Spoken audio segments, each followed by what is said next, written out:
네, 안녕하세요. 한류와 언어 10주 1차 시 영상 강의를 시작하도록 하겠습니다.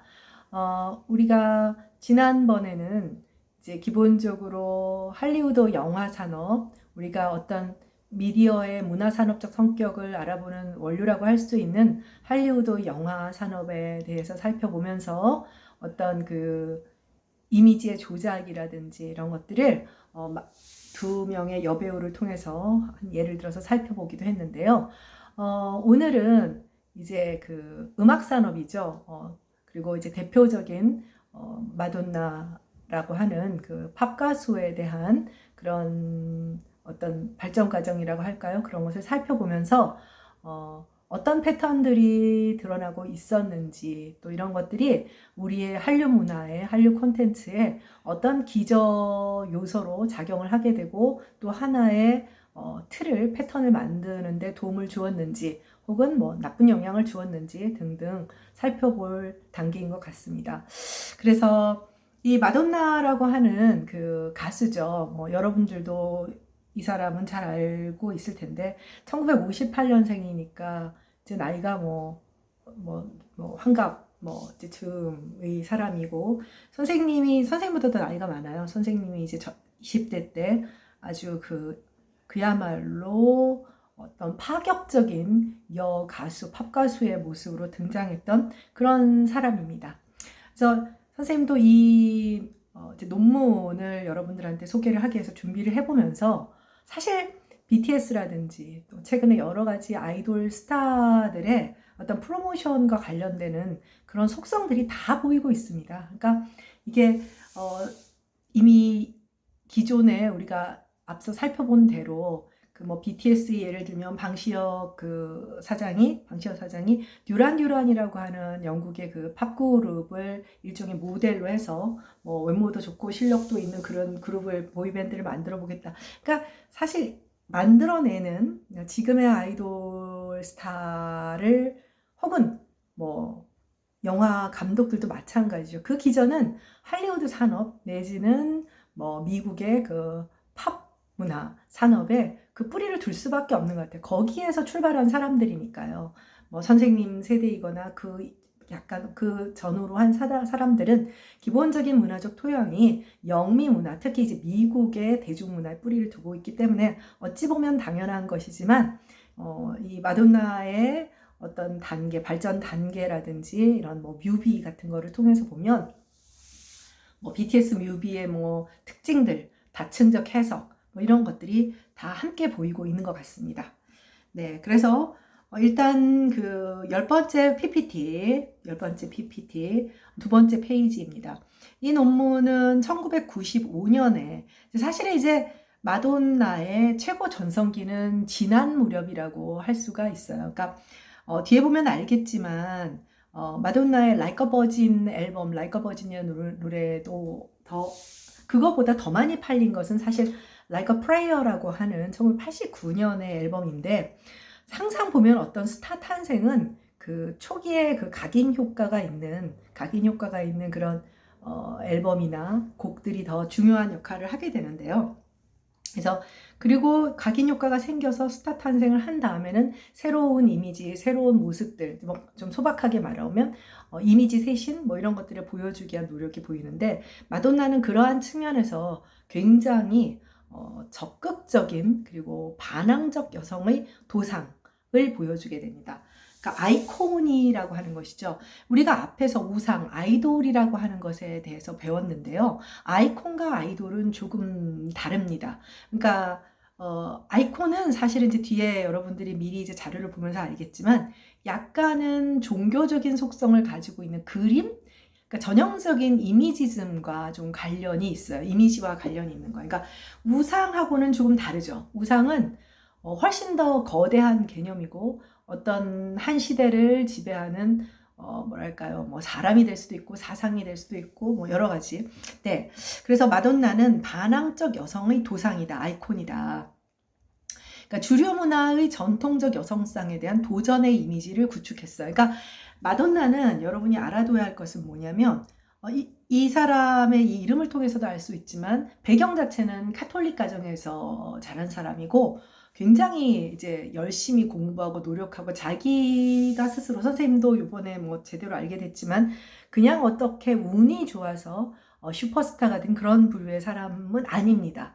뭐 예뻐서 사실 마돈나가 여러분도 알다시피 뭐 그레이스 켈리나 뭐 마릴린 몰로와 같은 그런 외모를 가지고 있는 사람은 아니에요. 마돈나는 사실은 그레이스 켈리보다는, 왜냐면 그레이스 켈리는 주류 문화의 전통적 여성상이거든요. 오히려 마릴린 몰로를 벤치마킹 했어요. 근데 마릴린 몰로는 우리가 보다시피 백치미의 멍청한 손에 넣기 쉬운 성적 대상으로 이미지가 스테레오타입에 정형화되었다면 마돈나는 마릴린 몰로의 성적 코드를 분명히 차용했어요. 그래서 자신의 뮤직비디오에서 원래 이 여자는 금발이 아니거든요. 근데 금발로 입히고 그런 어떤 마돈나의 대표적인 어떤 뭐 그런 의상이라든지 포즈라든지 그런 것을 따라합니다. 근데 그거는 비꼬기예요. 비틀기예요.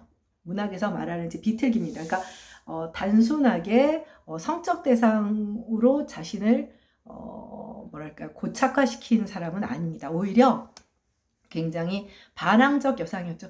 사실 5, 60년대와 이제 마돈나의 등장은 이제 80년대, 90년대잖아요. 그러니까 여성의 지위라든지 이런 것들이 굉장히 달라진 상황이기 때문에 사실 마돈나의 등장이 가능했던 거죠.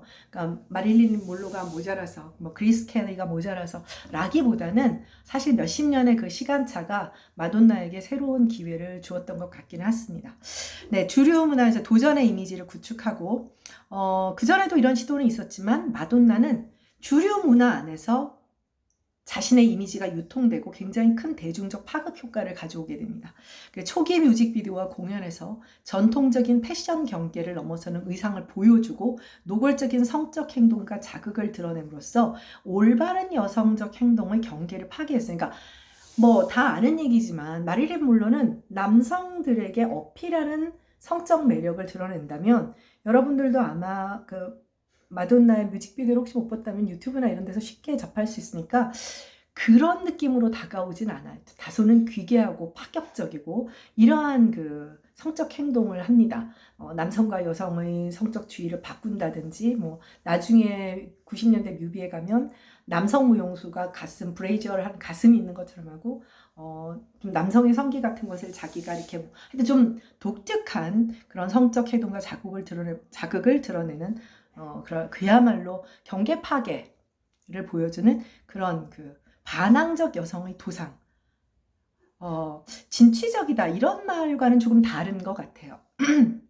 네, 다음 페이지로 가겠습니다. 그래서 여기 이제 논문의 제목이 사실은 굉장히 중요한데요. 더글라스 캘러너라는 사람이 마돈나 패션 앤 이미지예요. 그래서 물론 여러분도 알다시피 대중문화에서 패션은 굉장히 중요하지만 마돈나에게 있어서 패션은 자신의 그 음악 작업 속에서 혹은 뭐 영화에 출연도 하죠. 그런 어떤 그 대중문화 활동을 속에서 자신의 어떤 드러내고자 하는 관념, 뭐 주장, 이데올로기 이런 것을 드러내는 것이 패션이에요. 패션입니다. 그래서 패션도 자신의 그 어떤 그런 성장과 새로운 앨범이 나오거나 어떤 그 음악적 성장에 따라서 조금씩 달라지게 됩니다. 다음 페이지로 가겠습니다. 예, 이제 여러분들한테 도상을 조금 설명을 해주려고 그림 도자, 형상 상자죠. 그래서 그 아이콘이라는 말은 원래 그림을 의미합니다. 그래서 아까 이미지즘, 그러니까 그 보여지는 그런 시각적인 것과 굉장히 관련이 많다라고 했는데 고대 그리스 에이콘에서 유래를 했고 최근에 우리가 흔히 아이콘이다라고 하면 뭐 상징적인 의미로 시대의 아이콘, 뭐 섹시 아이콘 이런 경우가 아닌 다음에는 컴퓨터 화면이나 핸드폰에서 있는 것들을 이제 아이콘이라고 보통은 그러죠. 어쨌든 그림입니다. 상징 기호로서의 그림이죠. 그전에는 이게 굉장히 그 아이콘은 도상은 종교적인 그런 벽화라든지 뭐 성모 마리아의 상이라든지 뭐 불교에서 말하는 부처의 탱화라든지 뭐 이런 그림과 많이 관련이 있었어요. 그래서 특히 이제 그 동유럽 쪽의 슬라브 혹은 그리스 정교회라고 하죠. 벽화와 구별되는 파나라는 의미로 국한되어서 사용되기도 했어요. 일반적인 기독교 미술사에서 말하는 도상은 신성한 사건, 성자들의 성상을 뜻하는 그런 그 그림과 관련이 되죠. 그래서 로마 시대 비잔틴 교회나 러시아 그리스 정교회에서 사용되다가 초창기부터 이제 계속 사용이 됐어요. 근데 이게 알게 모르게 로마의 국교로 기독교가 인정되기 이전부터 관습적으로 황제의 초상에 대한 숭배죠. 일종의 우상 숭배인데 이런 그림에 대한 숭배에서부터 부분적으로 영향을 받았다고 합니다. 나머지 종교에서도 불교라든지 뭐 아니면 여러분들 혹시 그 왜 드라마 같은 데서 무당집 나오잖아요. 그럼 막 수염 가장 대표적인 그런 사람이 뭐냐면 무신도라고 했을 때는 관운장이거든요. 관우 이런 것들 산신령 할아버지 이런 것들도 모두 도상에 해당합니다. 다음 페이지로 가겠습니다. 그래서 원래 도상은 종교나 신학이 그 밖의 관념 체계가 특정한 의의를 나타내는 건데 이 도상은 기본적으로 닮은 꼴, 유사성이라는 개념을 포함하게 돼요. 그림이라고 하는 것은 실제와 닮아야 되잖아요. 그래서 일종의 기호로서 지시체와 비슷한 그런 것인데 좀 더 넓어지면서 그림의 개념을 넘어지면서 회화적일 수도 있고 아니면 특징이 될 수도 있고 가장 대표적인 게 이제 기독교의 십자가가 되겠죠. 이거는 이제 사실은 초기의 그림처럼 직접적인 그런 유사성이 아니라 한 단계 넘은 그런 어떤 도상의 예라고 할 수 있습니다. 그래서 도상 기호는 비슷함이니까 이게 결국 비유가 되잖아요. 그래서 주로 문학을 포함한 예술 비평에서 아주 중요한 개념으로 사용되었습니다. 네, 왜냐하면 이제 마돈나가 시대의 아이콘이기 때문에 특히 80년대 90년대, 이제 95년대, 5년도에 이 논문이 나온 것은 사실 이제 어느 정도 마돈나의 전성기가 지난 다음에 이제 나오게 되니까 80년대, 90년대 초반에 마돈나가 한 어떤 그런 여성 아티스트로서의 하나의 아이콘이었기 때문에 이제 그런 아이콘의 얘기를 하게 됩니다. 그러니까 이게 재밌는 게 뭐냐면 95년에 이제 사실 이제 마돈나와 마이클 잭슨이 비슷한 시기에 활동을 하게 되거든요. 그러니까 마돈나는 이제 성인이 된 다음에 데뷔한 반면 이제 마이클 잭슨은 이제 잭슨 5라고 해서 어린 시절부터 이제 활동을 했던 차이는 있지만 주로 이제 그 미국 대중문화에 그야말로 거대한 그 팬덤과 엄청난 영향력을 가졌던 이 두 사람이 80년대, 90년대 초중반에 이제 마무리를 하게 됩니다. 그러면서 팝의 영향이 조금 한국 사회에서 사실 전 세계적으로도 좀 그래요. 조금 수그러들고 대형 스타다 라고 하는 그런 사람들 빌리 아일리시가 인기가 많다라고 하더라도 젊은 사람들이나 몇몇 팝에 대해서 좀 관심 있는 사람들이랑 대중적으로 마이클 잭슨이나 마돈나처럼 한국 사회나 또 동남아시아나 이런 쪽에 영향을 주지는 않고 있잖아요. 그러한 때 일종의 틈새 시장이 사실은 97년, 우리가 90년대라고 하잖아요. 한류라고 할 수가 있어요. 그러다 보니까 한류는 마돈나나 마이클 잭슨의 그런 어떤 뮤비라든지 이런 것들의 기본적인 패턴을 많이 차용한 것으로 보입니다. 네, 다음 페이지로 가도록 하겠습니다.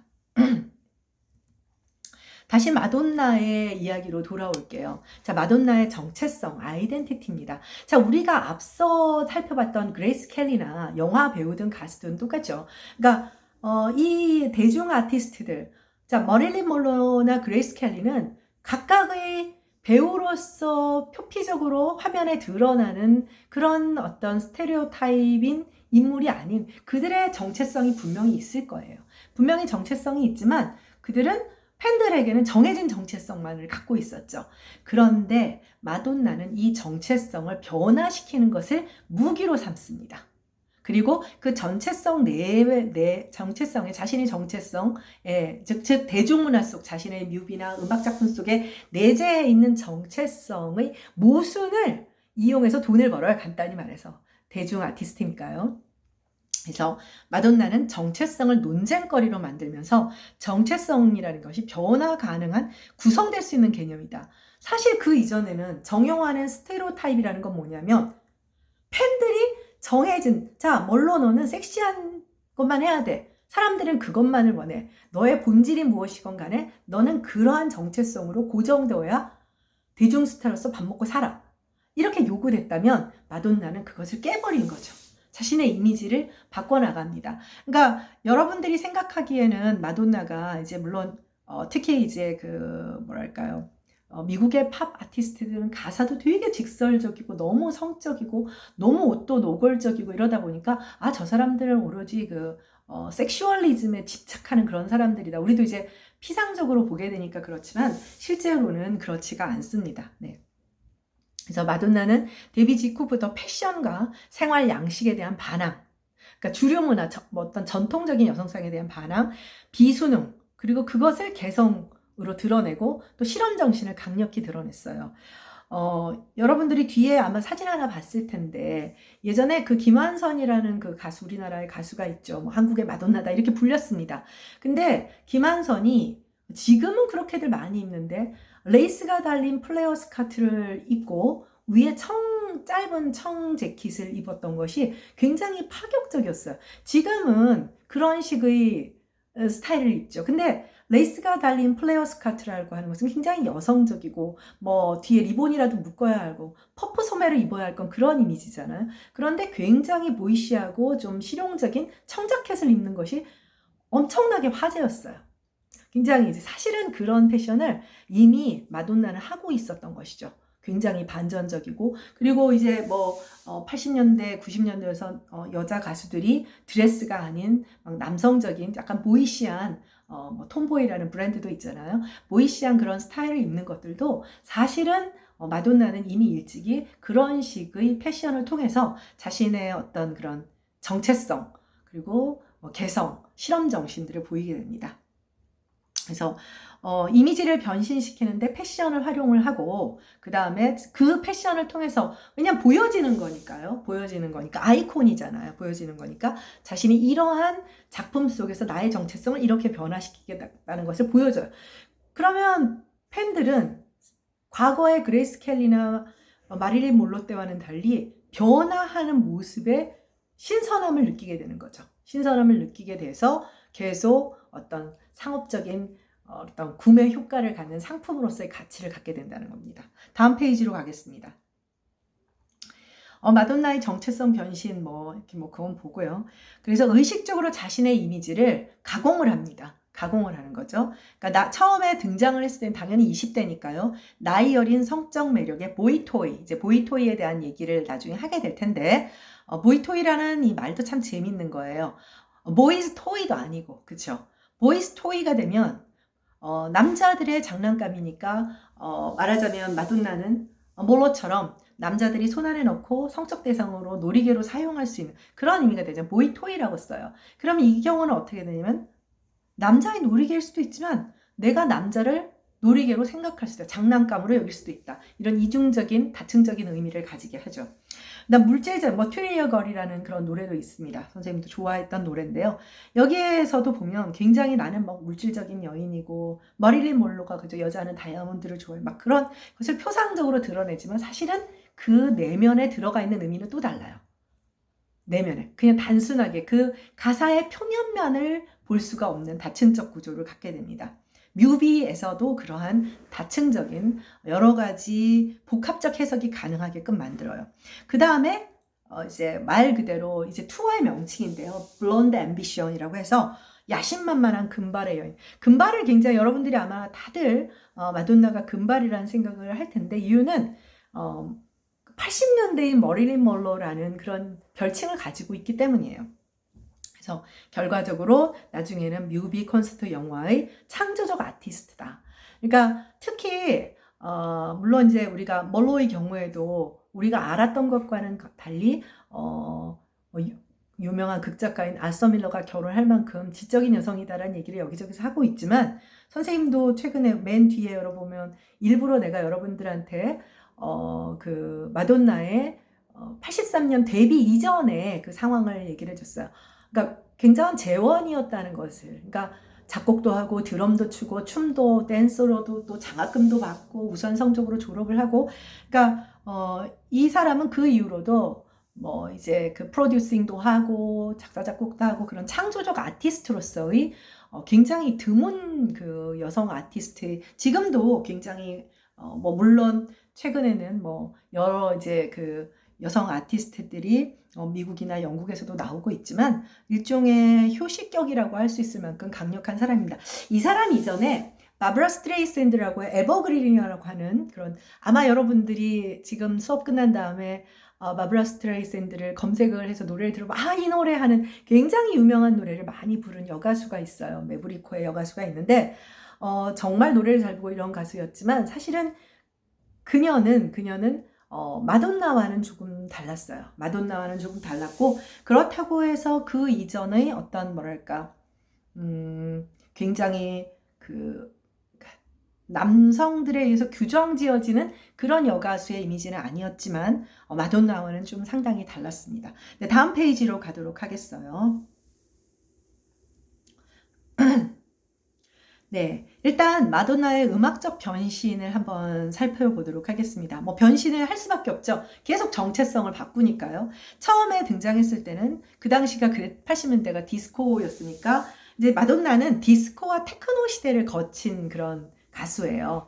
그래서 디스코와 10대 취향의 그런 버블검 락, 그러니까 풍선껌 락이라는 거죠. 좀 가볍고 그거에 이제 전통적인 댄스 뮤직을 같이 결합한 그런 스타일의 음악을 초기에 20대에 하다가 여러분들이 혹시 알고 있는지 모르겠어요. 뭐 IM쌤이나 이렇게 굉장히 연기파 배우로 알려진 쇼펜, 그런데 이제 연기는 잘하는데 여기저기 말썽을 굉장히 많이 일으키는 쇼펜이라는 사람하고 이제 결혼을 하고, 그런데 이제 파경에 이를 무렵에 이제 참 이 사람도 좀 태도를 확 바꿉니다. 뭐 진실한 사랑이나 그 전에 굉장히 사랑을 성적인 코드로 나는 그 남자에게 매이지 않아 이런 모습을 보였다가 굉장히 그 쇼팽과의 파경이 마돈나에게는 힘들었던 모양입니다. 그래서 노래 스타일이 일순간 굉장히 바뀌는 그런 때가 또 오게 돼요.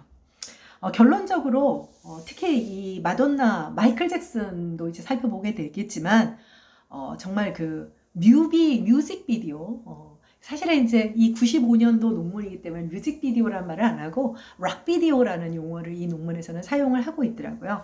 그래서 지금 이제 우리가 흔히 뮤비 하기 때문에, 그러니까 정말 지금 우리가 생각하는 어떤 굉장히 여러 가지의 해석의 의미를 가질 수 있는 뮤비가 등장을 하게 됩니다. 그리고 뒤에서 또 보겠지만 이런 뮤비가 지금 널리 알려져 있는 그 이제 미국의 MTV 음악 채널 전문 채널이죠. MTV를 통해서 지금의 우리 엠넷하고 비슷한 거죠. 팝 모더니즘이다. 팝 모더니즘이다. 라는 그런 어떤 문화론자, 대중문화학자들로부터 그런 평가를 받게 됩니다.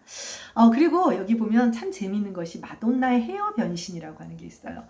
우리가 뭐 이제 마치 정말 재미있는 게 뭐 그 미국에서 BTS나 쟤네들 머리를 맨날 바꾸네, 색깔이 바뀌네, 뭐 이런 얘기를 하지만 사실 그 시작은 이미 미국에서 있었어요. 그래서 마돈나도 처음에는 이제 그 반항적인 젊은 여자 이미지, 그리고 옷도 굉장히 이렇게 뭐랄까요, 그 표현이 있었는데, 플래시 트래시, FLASH, 트래시는 쓰레기잖아요. 그러니까 약간 값싸고 싸구려의 그런 패션을 초기에는 그걸 플래시 트래시라고 한답니다. 그러니까 당연히 금발도 이제 금발로 하는데 이렇게 뭐 좀 지저분하다라고 하는 것은 그 표현이 이제 뭐 단정하지 못한 그런 것이죠. 그리고는 좀 더 환한 색으로 바꿨다가 자기의 머리 색깔이 좀 보이는 검은색, 갈색, 그리고 또 그 당시로서는 파격적인 붉은색 등 머리 색으로 또 자신의 정체성을 드러내는 거예요. 뮤직비디오, 그전에는 아무도 생각해 본 적이 없죠. 뮤직비디오의 어떤 노래의 주제에 어울리는 그런 머리 색깔의 변신이다. 지금은 어찌 보면 당연한 것 같다라고 느껴지겠지만 그 당시만 해도 파격적인 거예요. 그리고 마돈나의 체형 변신이라고 했는데, 사실은 이제 이 대중문화 스타들이라고 하는 사람들은 몸이 하나의 상품이잖아요. 몸이 상품이어서 나중에 이제 이러한 몸매의 변신이라고 하는 것, 자신의 체형의 변화를 노력하는 데는 각각의 작품와의 관련성이 있어요. 처음에는 당연히 이제 약간 그런 뭐랄까 말했죠. 디스코가 10대 취향의 그리고 반항적인 뭐 성적인 그런 그 코드를 전달하는 이런 것이니까 여성적이고 좀 통통한 감각적인 몸매였다가 그 다음에는 아주 육감적이고 좀 호리호리한 아주 막 극단적 다이어트까지 실시를 해요. 그래서 근육질을 가지고 있는 그러면서 테크노가 나오는 90년대는 뭐 테크노 몸이다 뭐 테크노 뭐야 어떤 건지 모르겠지만 자기 자신의 그러니까 왜냐하면 이제 이게 단순하게 가수들은 콘서트 이제 공연을 하게 되잖아요. 이제 요즘은 콘서트 투어라고 하지만 예전에는 순회 공연이라고 했어요. 그런 경우에 자신의 몸을 통해서 이번 앨범의 주제를 드러내려고 하는 거죠. 네. 그래서 마돈나의 패션 번신은 조잡하고 야한 의상, 최고의 뭐 유행, 테크노 의상, 레즈비언 스타일 어쨌든 다양한 스타일로 자신의 어떤 정체성을 드러내고 앨범의 주제성을 드러내는 탈현대화한 스타일로 변신을 합니다.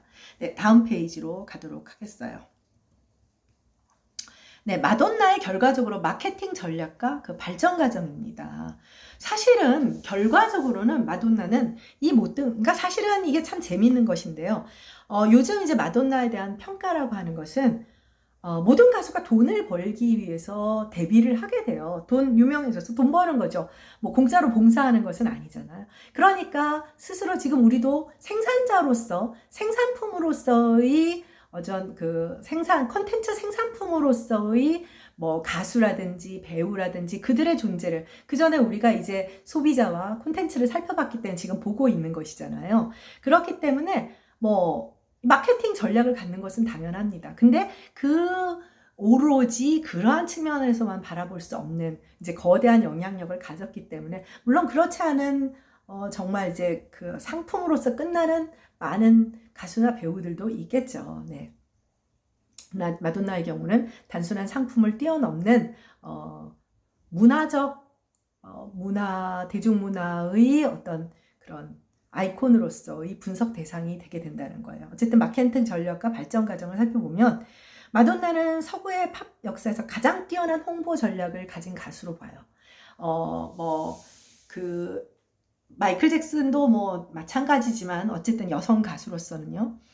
마돈나 현상이라고 합니다. 요새 왜 BTS도 여러분들 BTS 피나미넌이라고 하잖아요. 글로벌 피나미넌, BTS 글로벌 피나미넌 이렇게 얘기를 하는데 마돈나 피나미넌이라고 했어요. 마돈나 피나미넌, 마돈나 이펙트 뭐 이런 용어를 사용했습니다. 그러니까 선생님도 이거를 준비하면서 느낀 게 그들이 막 BTS에 대해서 설명하고 얘기하는 모든 것들이 분석과 해석조차도 기존에 그들이 가지고 있었던 마돈나든 마이클 잭슨이든 여러 가지 다양한 뭐 백스트리트 보이즈 등 이런 밴드들에 대한 기존의 분석 패러다임을 그대로 적용을 하고 있더라고요. 그러니까 보면 BTS가 지금 겪고 있는 모든 과정을 마돈나도 겪고 뭐 당연히 이제 마이클 잭슨도 겪어왔던 것이죠. 그래서 마돈나 현상이라고 불렸는데 역시 마케팅 전략과 홍보의 결과 물론 아무리 훌륭한 마케팅 전략과 홍보의 결과가 있더라도 생산품인 그 컨텐츠가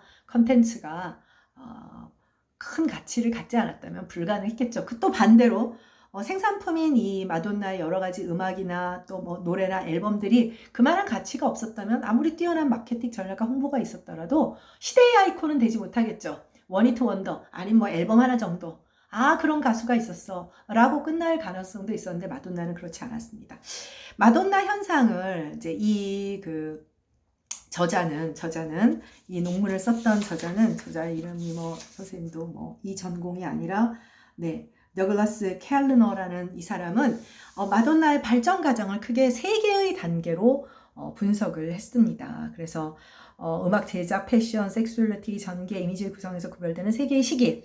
그래서 마돈나 현상의 제1단계는 보이토이 시대이고 마돈나 현상 2단계는 Who's That Girl? 앨범이자 이제 콘서트 투어의 이제 슬로건이라고 하는 것이 있잖아요. 뭐 BTS면 뭐 Love Yourself 투어라든지 뭐 이런 것들이 있듯이. 그 다음에 마돈나 현상의 3단계는 Blonde Ambition, 금발의 야망. 이렇게 해서 크게 1단계는 이제 83년에 데뷔해서 그야말로 빅히트로 뭐 Like a Virgin이라든지 뭐 메가 히트를 치는 그 첫 단계, 사실은 모두 스타 진입에서 가장 사람들에게 각인 효과가 있는 1단계이고요. 2단계에서는 이제 like a prayer 같은 조금은 변화하는 양상을 보이는 그런 단계고, 이제 3단계는 90년대 이후로서 마돈나가 이제 나이도 들었고 또 이제 다른 주변 정치나 이런 것에서 좀 다른 모습을 보이는, 그렇게 크게 3단계로 마돈나의 발전 과정을 규정짓고 있습니다.